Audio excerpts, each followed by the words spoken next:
She was 22 and had just been thrown out. No argument, just a roommate whose boyfriend moved in, and a one-bedroom that could not hold three.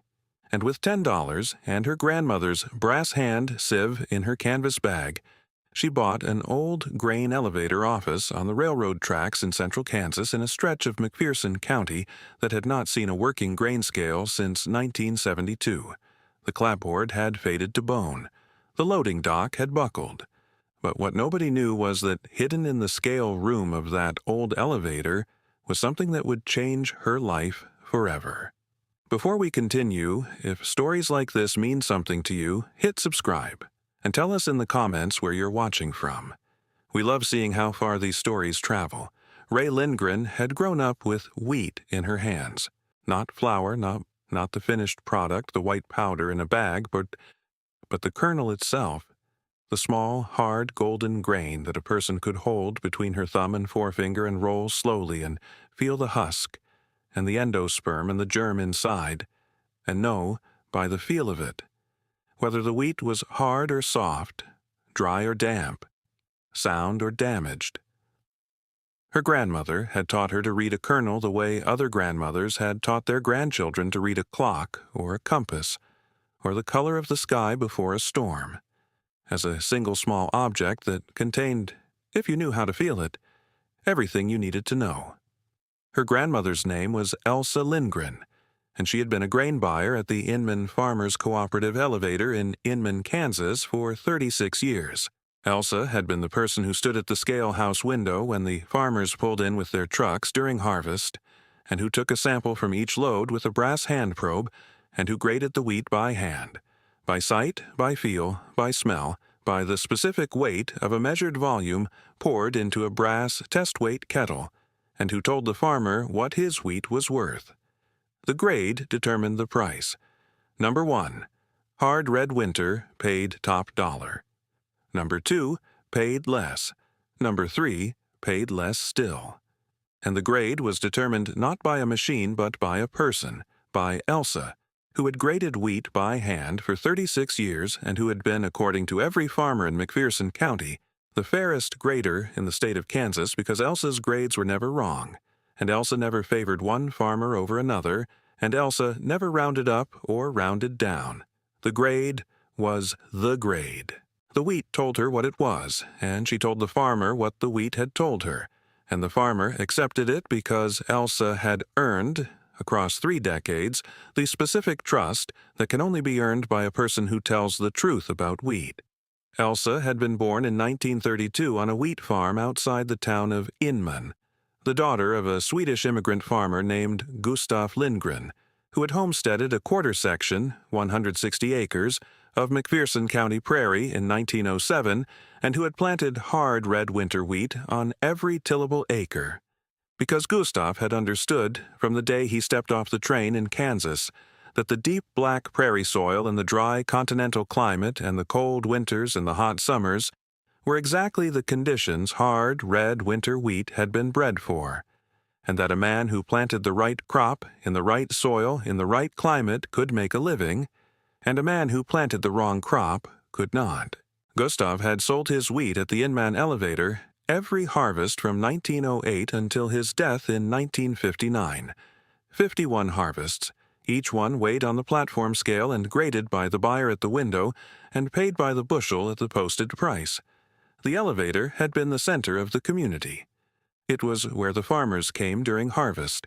A line of trucks stretching down the road from the elevator, each one loaded with wheat, each one waiting to be weighed and graded and unloaded, the golden grain pouring from the truck beds into the pit below, the scale, and from the pit up the leg into the concrete bins that stood beside the railroad tracks like a row of gray cylinders against the flat Kansas sky. The elevator was where the farmers learned the price. The elevator was where the farmers learned whether the year had been good or bad, and the person who told them was the grain buyer.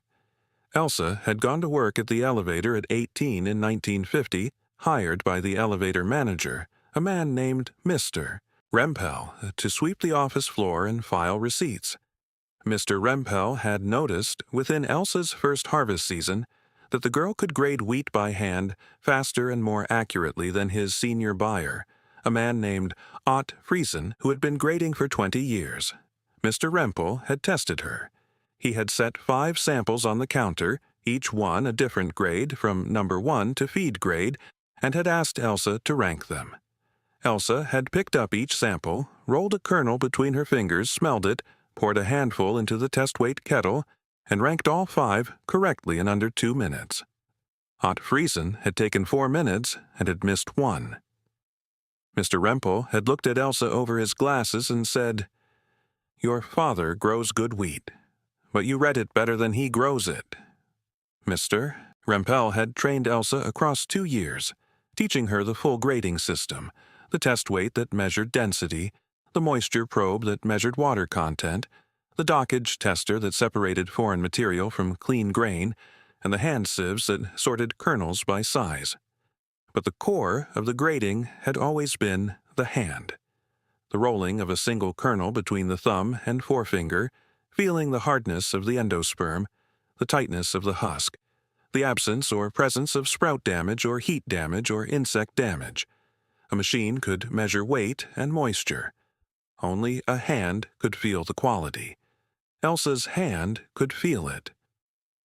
Elsa had taken over as head buyer in 1954 when Mr. Rempel retired.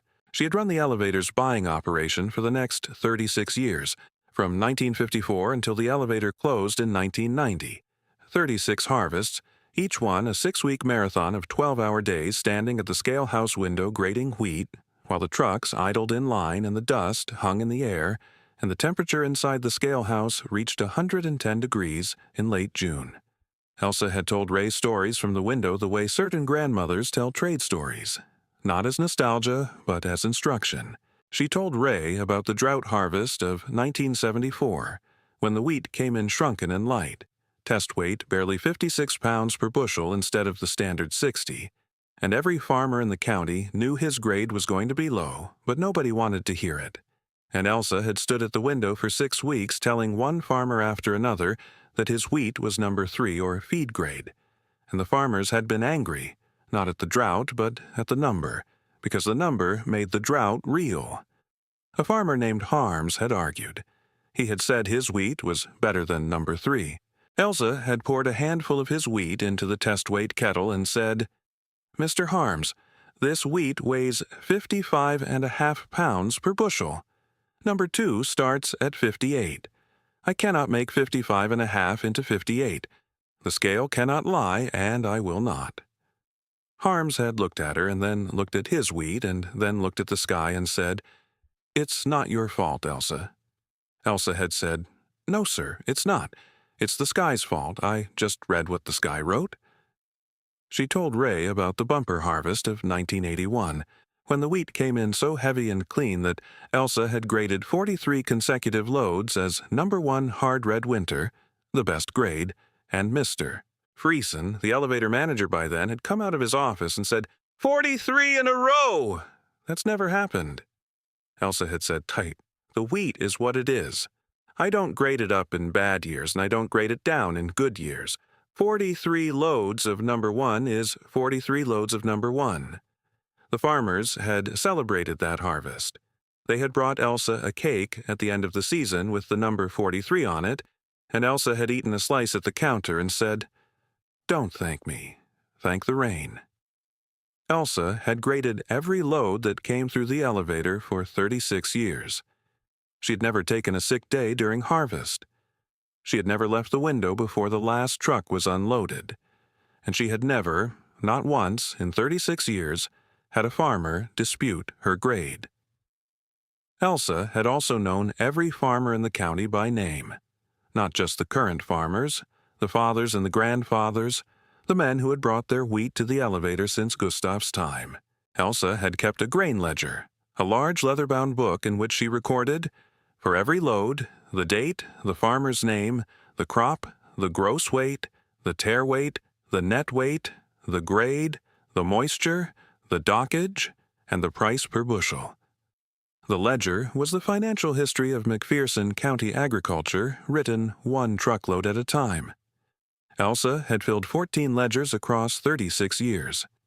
Elsa had married a man named Nels Lindgren, a cousin, a mechanic who had maintained the elevator's machinery for 20 years and who had understood that a wife who came home every evening during harvest, covered in wheat dust and smelling of grain, was a wife whose work was the most important work in the county. Because without the grader the farmer could not sell, and without selling the farmer could not plant next year, and without planting next year there would be no harvest. Nels had died in 1995. Elsa had continued alone. Elsa and Nels had had one daughter, a woman named Karen who was Ray's mother. Karen had left McPherson County at 19, had moved to Wichita, had worked as an office manager at a trucking company, had married a man named Dale, who had managed a tire store for 15 years, and who had left Karen for a co-worker when Ray was 9. Karen had raised Ray alone in a small apartment in Wichita with the specific resigned competence of a woman who had been left and who had decided that being left was not going to stop her from raising her daughter correctly, even if correctly meant working 50 hours a week and coming home too tired to cook and ordering pizza 3 nights out of 5. Ray had been sent to Elsa's farm every summer from the age of 5. June through August, the drive from Wichita to Inman, 90 minutes on I-135. The prairie opening up flat and golden around the car as the city fell behind and the wheat fields began. Elsa's house was a small frame farmhouse on Gustav's original quarter section, and the elevator where Elsa had worked was 3 miles down the road in Inman, closed since 1990. The concrete bins still standing beside the tracks, the clapboard office building locked. Elsa had taught Ray to grade wheat at 6. She had taken a handful of wheat kernels from a mason jar she kept on the kitchen shelf. Wheat from Gustav's last harvest in 1959, which Elsa had kept for 40 years as a reference sample. And she had placed a single kernel in Ray's palm and said, "Roll it." Ray had rolled the kernel between her thumb and forefinger. It was hard, smooth, and dry. "What does it feel like?" Elsa said. "Hard," Ray said. "Like a little rock." "That's number 1 hard red winter," Elsa said. "That's the best wheat in the world. Gustav grew it. I graded it. You're holding it. And now I'm going to show you number 3. She placed another kernel in Ray's palm. This one was lighter, softer, with a faint roughness on the surface. "That one's different," Ray said. "It's not as hard. It feels fuzzy." "That's sprout damage," Elsa said. "The kernel started to germinate in the field because it rained during harvest. The starch has started to convert to sugar. The milling quality is compromised. Number 3 at best." She had looked at Ray. "You felt the difference on the first try. Your father couldn't feel it at all. You have Gustav's fingers." By 8, Ray could grade a wheat sample by hand with 80% accuracy, rolling kernels, checking for damage, estimating test weight by the heft of a handful. By 10, she could use the brass hand sieve to separate shrunken and broken kernels from sound ones, shaking the sieve in the flat circular motion Elsa had taught her, the good kernels staying on top and the damaged ones falling through. By 12, Elsa had let her grade a sample from a neighbor farmer named Mr. Gortson, who had brought a bucket of wheat to the kitchen because he wanted Elsa's opinion before he took it to the commercial elevator in McPherson. Ray had graded it. Number 2, hard red winter. 12.4% moisture, minimal dockage. Elsa had graded the same sample and gotten the same result. Mr. Gortson had looked at Ray and said, "She got the same grade you did?" Elsa said, "She got it faster." Elsa had died when Ray was 19. A quiet death at home on the farm, on a Monday morning in July. Harvest week, the week the combines were running in the fields across the county, the week Elsa had spent at the elevator window for 36 years. She had been sitting on the porch looking out at Gustav's wheat field, which was being custom harvested by a neighbor because Elsa had leased the land for the last 20 years, and the wheat was golden and ripe and ready, and the combine was running at the far end of the field. And Elsa had been watching the wheat fall into the header the way she had watched it fall for 70 years, and she had closed her eyes. Ray had taken Elsa's brass hand sieve, her moisture probe, the test-weight kettle, and a mason jar of Gustav's 1959 wheat. She had also taken the last grain ledger, ledger number 14, half full, covering the final 3 years of the elevator's operation. After Elsa's death, Ray had moved to McPherson, the county seat 20 minutes from Inman, and had gotten a job at the grain elevator in McPherson, a large commercial operation that graded wheat by machine rather than by hand. Ray had worked in the office, not at the window, data entry, filing receipts, answering the phone. The elevator did not need a hand grader. The elevator had a machine. Ray had understood this and had not argued because a 20-year-old with no degree and no experience is not in a position to explain to a commercial elevator manager that a machine cannot feel the quality of a kernel the way a hand can. She had shared an apartment in McPherson with a woman named Heather, a receptionist at the hospital, friendly, easy to live with. The arrangement had ended in the spring of Ray's 22nd year when Heather's boyfriend, a man named Travis, had moved in. The apartment was a one-bedroom. 3 people could not live in a one-bedroom. Heather had been apologetic. "I'm sorry, Ray. He doesn't have anywhere else to go." Ray had understood. She had packed her bag. If you're enjoying this story, take a second and subscribe. It helps us keep making stories like this one. And tell us in the comments, have you ever held something so small it could fit between your thumb and your finger and known by the feel of it everything you needed to know? She had $10 in her pocket and no car. She had Elsa's brass sieve in her canvas bag. She walked to the McPherson County Clerk's office the next morning and asked whether the county had any property available for under $10. The clerk, a woman in her 50s named Mrs. Jansen, opened a filing cabinet and said, "There's one. The old Inman Farmers Co-op elevator office on the railroad tracks in Inman. Clapboard building, about 900 square feet with the scale room attached. On the surplus list since 2005. $10? She paused. The elevator bins were demolished in 2003, but the office and the scale room are standing. The platform scale is still in the floor. She looked at Ray. "Are you a Lindgren?" "Elsa was my grandmother," Ray said. "Mrs.?" Jansen took off her glasses. "Elsa Lindgren graded my father's wheat every harvest for 22 years. My father said Elsa was the only person in the county he trusted with his grade." She stamped the deed and handed Ray an iron key on a piece of baling wire. "The scale room is on the east side. The scale hasn't been calibrated since 1990, but it's there." Ray hitched a ride to Inman that afternoon. The elevator office stood on the railroad tracks at the edge of town exactly as she remembered from her summers with Elsa. A long clapboard building with a loading dock on the track side and a scale house window on the road side. The concrete bins gone now, demolished. But the office and the scale room still standing, the clapboard faded to the color of old bone. She put the key in the lock. It turned. The office was a single room, plank floor, plaster walls, a wooden counter with a window that opened onto the road, a rolling desk against the back wall. The scale room was through a door on the east side. A larger room with a concrete floor, and set into the floor, the platform scale, a massive cast iron and steel mechanism, about 8 feet square, designed to weigh loaded trucks. The scale platform was flush with the floor.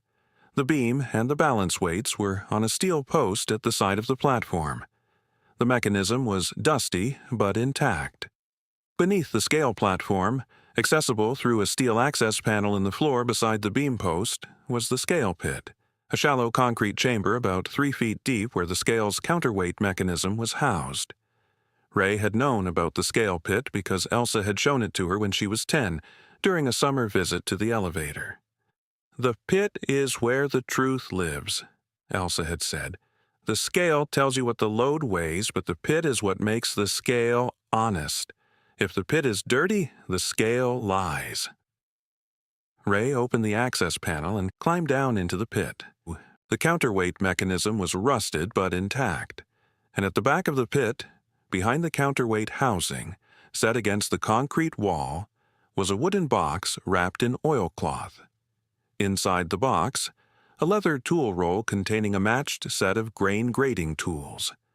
A brass hand sieve identical to Elsa's, a brass moisture probe with a graduated dial, a brass test-weight kettle with measurement lines engraved on the inside, and a hand-cranked dockage tester for separating foreign material from clean grain.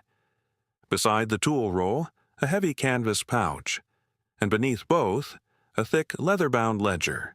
Not Ledger 14, which Ray already had, but Ledger 1, the first ledger.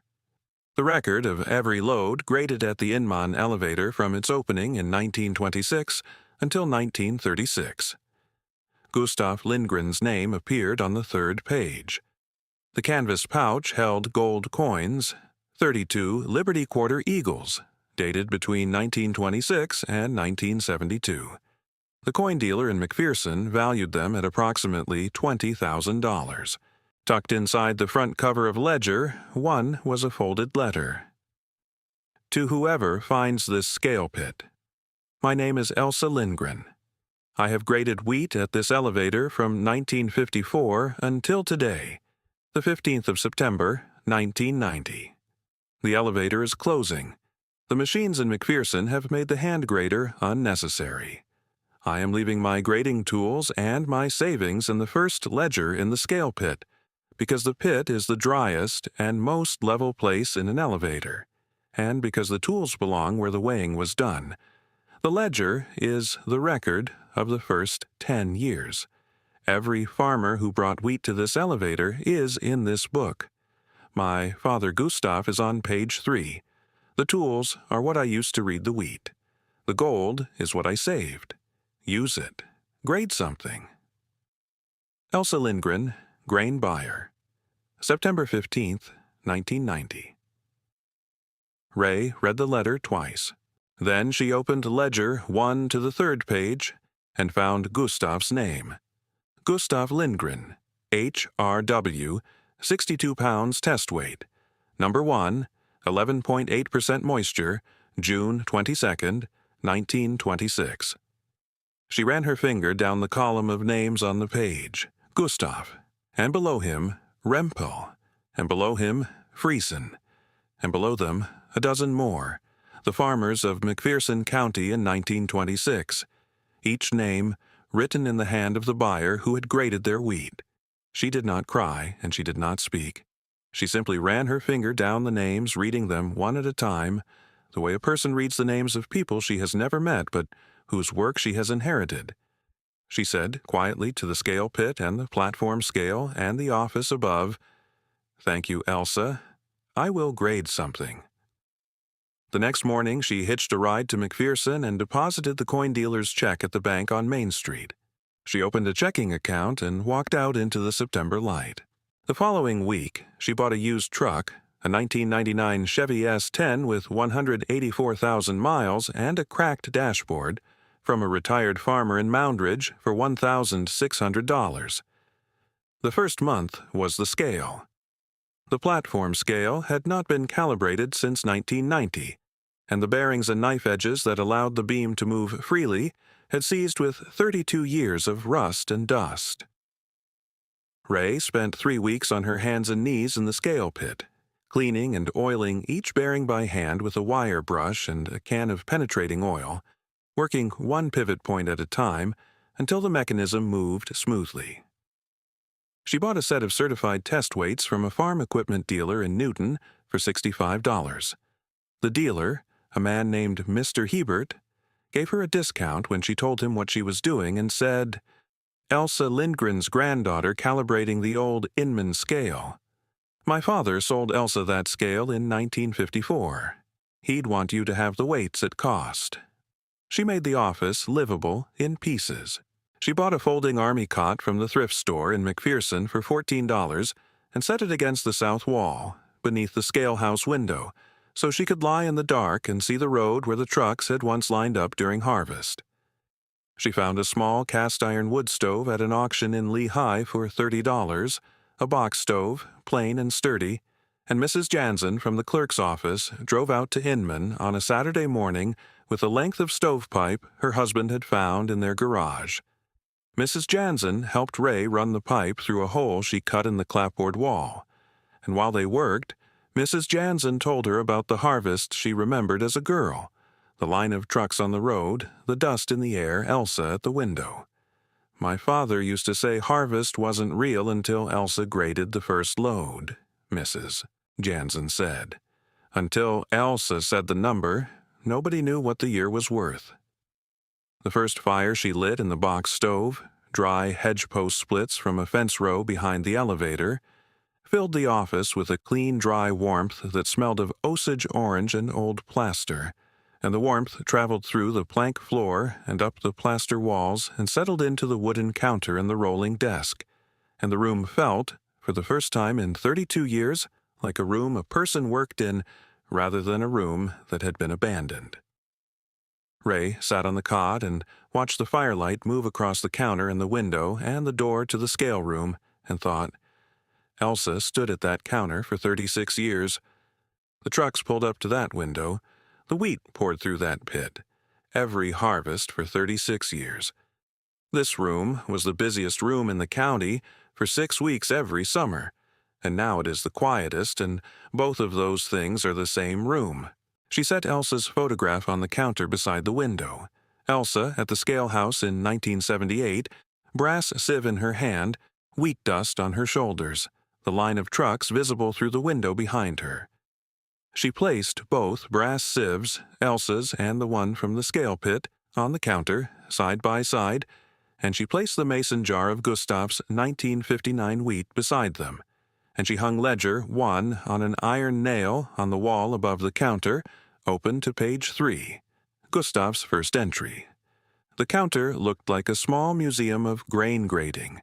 It was the most purposeful arrangement of objects Ray had ever made. A retired farmer named Mr. Friesen, the son of Ott Friesen, who had been Elsa's predecessor at the elevator, drove to the office one Saturday morning with a coffee thermos and a paper bag of wheat. "My son is farming the home place now, Mr. Friesen said. "He's bringing in his first harvest this fall. I want you to grade a sample for him the way your grandmother would have graded it." Ray took the sample, rolled a kernel between her thumb and forefinger, poured a handful into the test-weight kettle, sifted it through the brass sieve, and said, "Number 1 hard red winter, 12.1% moisture, test weight 62 pounds, negligible dockage." Mr. Friesen looked at her. That's exactly what Elsa would have said, word for word. He came back every Saturday after that with a thermos and a different farmer's wheat, and Ray graded each one, and Mr. Friesen sat in the chair beside the counter and watched and said, "Just like Elsa, just like Elsa." She got a job in her second year. A small artisan flour mill in Hillsboro, one of the new operations that were milling heritage wheat varieties for bakeries and restaurants, hired her as a part-time grain sourcer and quality tester because the owner, a woman named Mrs. Ediger, had heard from Mrs. Jansen that a young woman at the old Inman elevator could grade wheat by hand faster than any machine and could identify sprout damage by touch. Mrs. Ediger had driven to Inman with a bag of turkey red wheat, the heritage variety Gustav had planted in 1907, and had watched Ray grade the sample and had said, "Where did you learn this?" Ray said, "My grandmother." Mrs. Ediger said, "I've been looking for a hand grader for 3 years. Everyone told me there aren't any left." Ray said, "There's one." Mrs. Ediger hired her that afternoon. Within a month, Ray was sourcing wheat from 7 farms across the county, driving her truck to each one during harvest, grading samples in the field by hand the way Elsa had graded at the window, rolling kernels, checking moisture, telling the farmer the truth.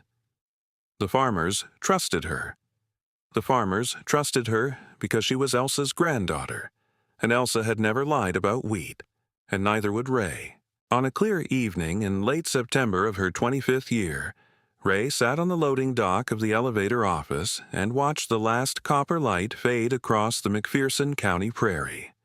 The wheat had been harvested 3 months earlier, the stubble fields stretching flat and golden brown to the horizon in every direction, the sky enormous above them.